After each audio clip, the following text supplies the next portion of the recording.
मित्रमैत्रिणींनो शुभदास ब्लॉगमध्ये सगळ्यांचे स्वागत आहे। कसे आहेत सगळेजण मस्त आणि स्वस्तच असताल। स्वस्त राहा, मस्त आणि मजेत राहा। आज आहे बुधवार, तर रात्रीचे वाजलेले 9 वाजत आलेले आहेत। तर माझं सगळं स्वयंपाक सगळं झालेलं आहे। तर सासूबाई इकडे जेवायला बसलेले आहेत। झालं की तुझं जेवण? झालं, सासूबाईंचं जेवण पण झालेलं आहे। तर आता आमच्या बिल्डिंगमध्ये होम मिनिस्टरचा कार्यक्रम आहे खाली। तर गणपतीच्या जवळ क्लब हाऊस आहे। क्लब हाऊसमध्ये ग्राउंडवर आहे वाटतं, तर जाऊन बघून येते। चला, तर हा व्हिडिओ कंटिन्यू करा, व्हिडिओ कंटिन्यू बघा, म्हणजे तुम्हालाही समजेल। आज मी पण आता म्हटलं आवाज यायला लागले म्हणून म्हटलं चला जाऊन तर बघून येऊ। तर आता मी चाललेली आहे पाहायला। तर चला, मी एक चक्कर मारून येते, तोपर्यंत ह्यांचं काम होईल, ह्यांचं लिखाण चालू आहे। कार्यक्रम काय चालू आहे? होम मिनिस्टरचा कुठला कार्यक्रम चालू आहे? नीना विराज माझ्या गाडीमध्ये।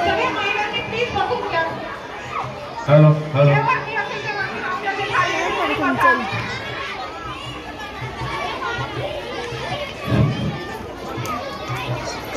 कार्यक्रम काय चालू आहे आपल्या इथं?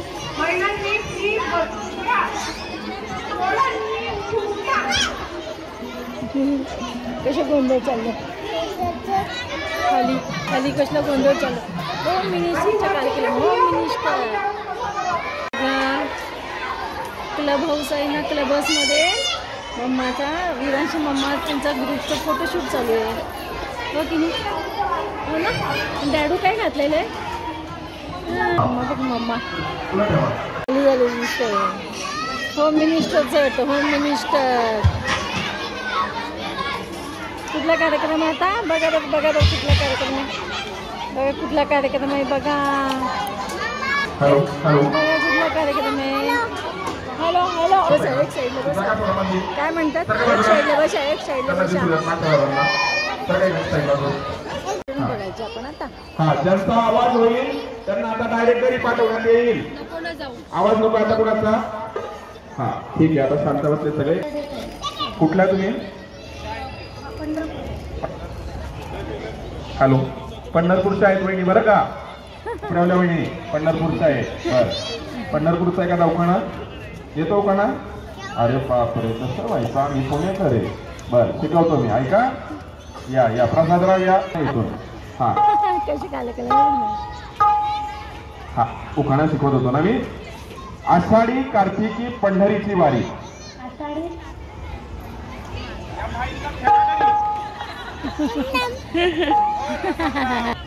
हा, आषाढी कार्तिकी पंढरीची वारी। आषाढी कार्तिकी पंढरीची वारी। आषाढी कार्तिकी पंढरीची वारी। आषाढी कार्तिकी पंढरीची वारी। मधुकर रावांचं नाव घेत रामकृष्ण हरी। मधुकर रावांचं नाव घेते, म्हणा रामकृष्ण। सरदार टाळ्या वाजवा वहिनींसाठी। हा, पंढरपूरचं नाव बोला पुढं। बर, कुठल्या वहिनी? सांगली। बघा जगात तुला तिथं बोलत चालेल, थोडं पुढे सरका। तुला जायचं का तिथे?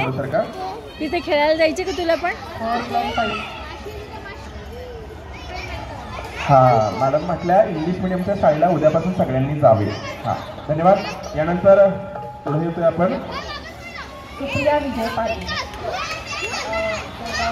बघा आम्हाला इकडून कोपऱ्यावर बघा। गुट्टा कुठे ठेवला ते?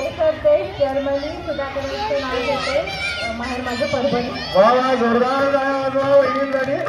अत्यंत छान असा उखाणा।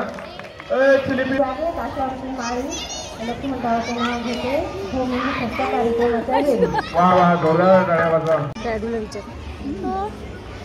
विचारायचं। हिमालयाच्या पर्वतावर बर्फांच्या राशी, संजय रावांचे नाव। तुम्ही कधी गेलेल्या होत्या बर्फांच्या राशी बघायला गेलेल्या? बर, वा, बर्फांच्या राशी सगळ्या बघितल्या बरं का?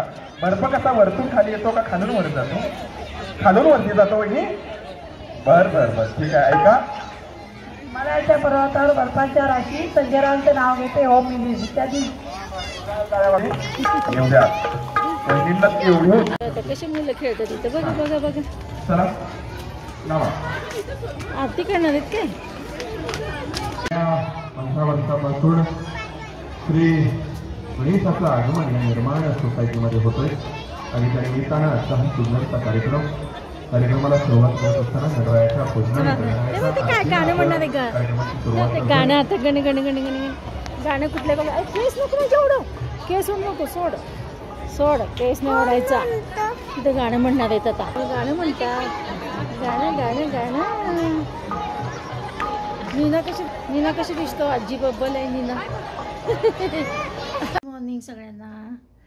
आज आहे बघा गुरुवार आणि मी विरांशकडे सकाळ 9 वाजताच गेली होती. विरांशला स्कूलला सोडायचं होतं तर विनायक जावं यांनी काय केलं स्कूलमध्ये त्याला सोडलं आणि 1 वाजेपर्यंत विनायक घरी आहे. आणि आज रसिका गेली माझी मुलगी गेली आहे ऑफिसला. त्याच्यामुळे विनायकने काय केलं की हाफ डे मी घरी राहतो म्हटला. म्हणजे 1 वाजेपर्यंत घरी काम करतो आणि 1 वाजता स्कूलमधनं विरांशला आणून मग तो जाणार आहे ऑफिसला. तर बघा माझं सगळं मी 9 वाजेपर्यंत सगळं आवरून गेलेली आहे. आणि सासूबाईंना कालपासून जुलाब लागलेले त्रास होतो. काल दिवसभर काल रात्रभर दिवसभर नाही काल रात्रभर आणि आत्ता सकाळी सुद्धा हे बघा झोपलेत.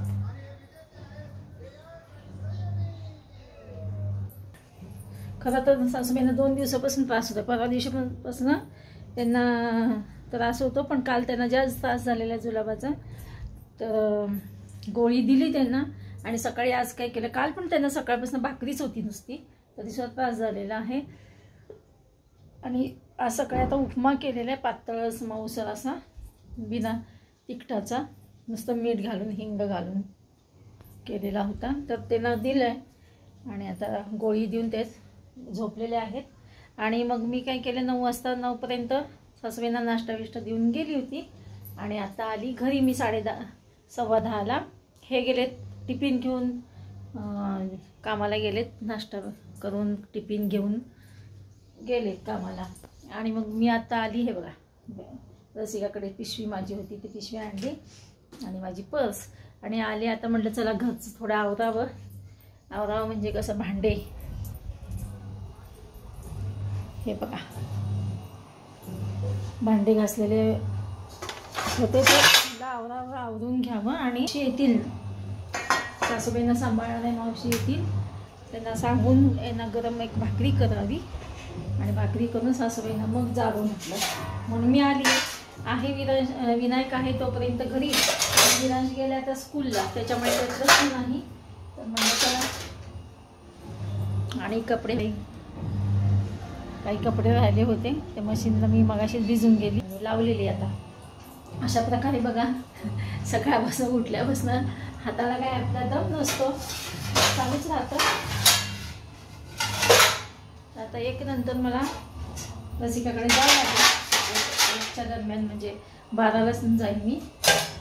सासूबाईंना एक भाकरी करून लसणाची फोडणी आणि भाकरी अशी करणार आहे. तर चला. तर एवढे भांडे आवरतीये तोपर्यंत येतील मावशी. झाली का झोप झाली का म्हटलं. झाली झोप. अजून एकदा जाऊन आले का. अजून एकदा जुलाब झाले ना. जुलाब झाला का तुम्हाला अजून एकदा. ती गोळी घेतली ना पिवळी गोळी ते पाणी पण प्या. त्याचं इलेक्ट्रॉल पावडरचं पाणी आहे ते पिलं तर कमी होतं. आता मावशी येतील. मावशी आली की मग मी जाते. तर बघा आता सासूबाई झोपेतनं उठल्यात. एक त्यांची डुलकी झालेली आहे. तर अशा प्रकारे बघा 2 दिवसापासून सासूबाई. आणि काय माहिती का डायपर घालत नाही. जाम ऐकत नाही ती म्हातारी लोक. काय करावं हा उपाय. ह्याच्यावर काय उपाय आहे सांगा बरं मैत्रिणींनो. किती आपण जीव तोडून त्यांना डायपर घातलं तर ते काढून टाकतात. डायपर घातलेलं काढून काढून आपल्याला दिसून नये असं रॅप करून ठेवतात त्यांच्या उशाजवळ. आता कसं करावं सांगा. आता यात आपलं काही चुकतं का. आपण आपल्या परीने भरपूर करतो तरी त्याला त्यांची साथ नसते म्हातारे लोकांची.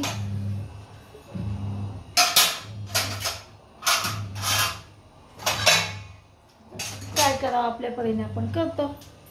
चला, हे पाणी बघा, मगाशी दूध दिलं असेल तुम्हाला, अजून एकदा पाणी घ्या म्हणजे कमी होईल थोडं. हे बघा इलेक्ट्रोल पावडर आहे ना. आणि डायपर घालायचं काकू, त्रास होत नाही. किती सांगायचं तुम्हाला. काय खाल्लं पण काय अहो आता या वयामध्ये सारखं खाल्लेलं पचत नाही. सांगा, या वयात पचतं का? आम्हालाच पचे ना. ते नीट पकडा. लिमिटमध्ये खावं लागतं या वयामध्ये. नीट नीट पकडा आणि सगळं पाणी पिऊन टाका. ते चांगलं आहे ते. आता गोळी दिली ना, आज आता भाकरी करते, लसणाची फोडणी आणि भाकरी खावा. हां, गरम गरम भाकरी आणि लसणाची फोडणी म्हणजे कमी होऊन जाईल.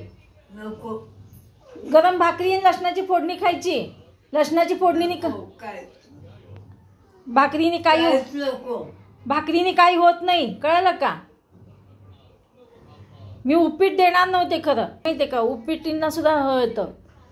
भाकरी करते, भाकरी खावा. गरम भाकरी, लसणाची फोडणी करते, दामटं असं. चला आता थोड्या वेळाने काय करते, अजून 11 पण नाही वाजलेले. मावशी आल्यानंतर काही खाल्लं नाही तरी सुद्धा होतं. या वयामध्ये पचत नसतं. चला तर मग भेटूया अशाच नवीन एका ब्लॉग्समध्ये. तोपर्यंत बाय बाय, टेक केअर.